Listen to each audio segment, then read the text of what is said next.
That's not to say that Oscar is a racist, but he could very well be clueless. And to Jackson and scores of other black leaders protesting tonight's gala event, that really isn't much better. Does Jackson have a point or just a good PR campaign? Let's ask Jesse Rhines. He is the author of the forthcoming book, Black Film, White Money. Mr. Rhines is also a professor of political economy at Rutgers University. That's good to see you. You. Also joining us from Los Angeles is Charles Fleming, a freelance reporter with Vanity Fair magazine. Charles, does Jesse have a point? He has a point. He has a good point. He's absolutely right if he's attacking Hollywood, and maybe wrong if he's attacking the Oscar people. Obviously, there's institutional racism here, as there is in so many places in America. Clearly, we know from the nominations that black actors are not working, Native American actors are not working, neither are the writers, neither are the directors. To kick Oscar in the head for it, though, I'm not sure he's attacking the problem where it really starts. Well, Dr. Rhines, what do you think is the problem, and how would you solve it? Would you go so far as to say we ought to have proportional racial representation, for example, in the makeup of the Academy that presents the Academy Awards?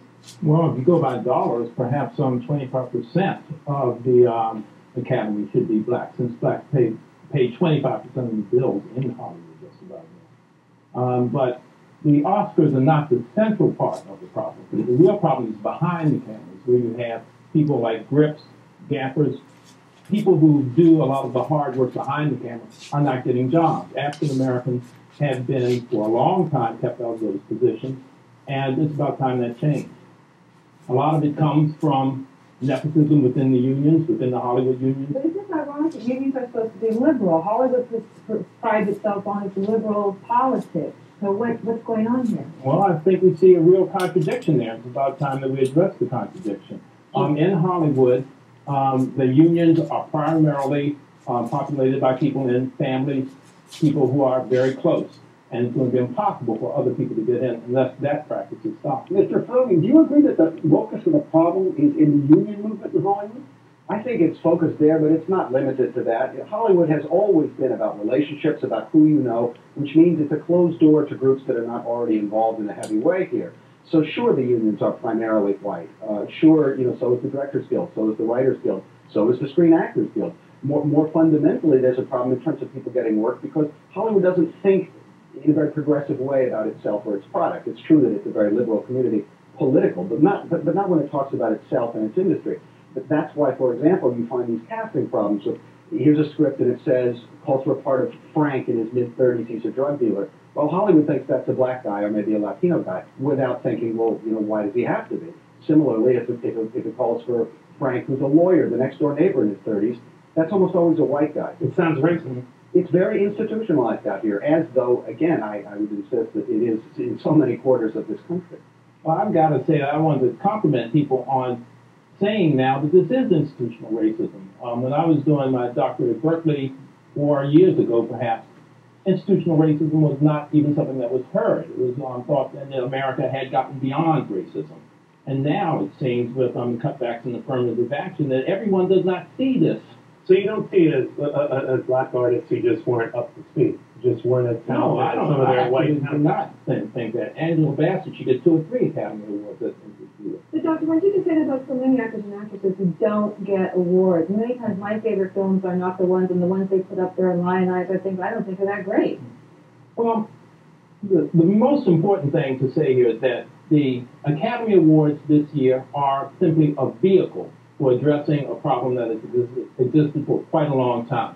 I do think that if we can find another vehicle to address this, for instance, one of the things that I suggest is that the Academy Awards take an affirmative position on this, that they actually establish, in addition to awards for camera improvement, lighting improvement, but improvement in race relations behind the camera.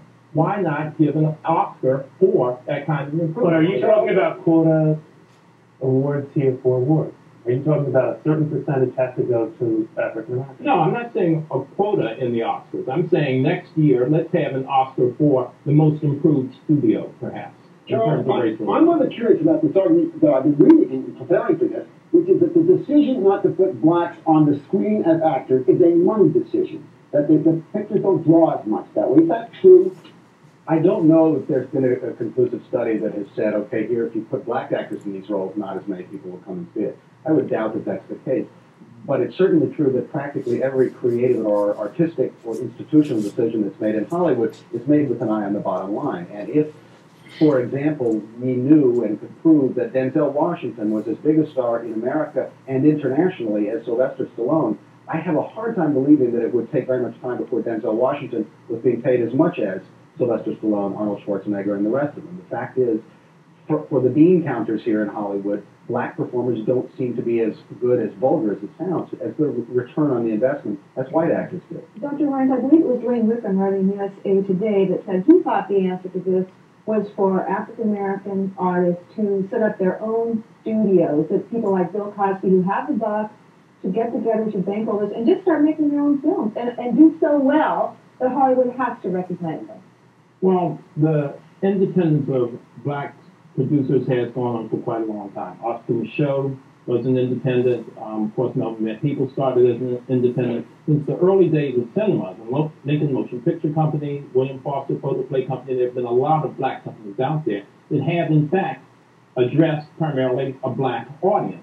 Sometimes white people see these films. More often than not, they would not see them. So let's say you got some more recognition in response to the type of protests that are being raised here. Would you not feel conversely patronized? I don't quite understand. If we got that primarily the recognition that you did get was based on the fact that you were complaining about it. No, I think that complaint is one of the main things black people need to do. I tell my students the main thing you should do, contrary to what most parents tell you, is complain constantly about potholes in the street, about the way you're treated in Hollywood or anywhere else. You must complain. Black people had made most of their progress after complaints, after things that we call riots and things like that. That's when people actually address these issues. But Hugh Pearson, I'm citing all these guys writing. Wall Street Journal says if we get more parts, if we get more movies based on quotas, basically, oh, there's not enough blacks represented, he said that would mean the real achievement of the people who have made it without them. That's not something that concerns me. I think that blacks need jobs. We need to make sure that blacks have leading positions in production companies. Many of them can be run by blacks. When blacks behind the camera gain employment, it is because blacks are in control behind the camera. Jesse Ryan's last word on the subject. Thank you very much. Blacks Don't Want Money. Dr. Jesse Ryan, thank you. Also from Vanity Fair out of Los Angeles, Charles Fleming. Of course, the Oscar Awards tonight. We'll see what happens. That'll do it for Business Insiders, everybody. I'm Neil Kavita.